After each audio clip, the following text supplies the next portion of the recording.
महाकालेश्वरनाथ मङ्गलम्।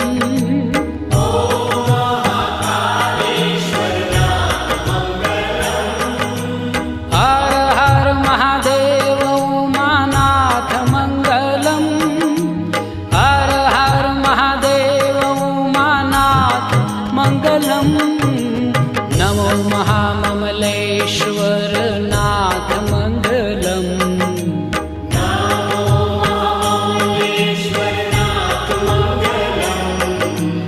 नमो महाममलेश्वरनाथ मङ्गलम्।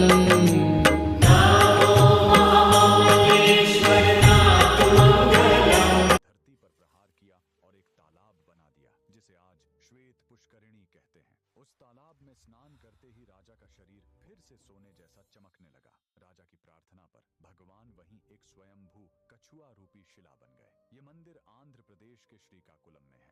यहाँ का सबसे बड़ा जीवित प्रमाण है। मंदिर परिसर में घूमते सैकड़ों असली कछुए। विष्णु जी के इस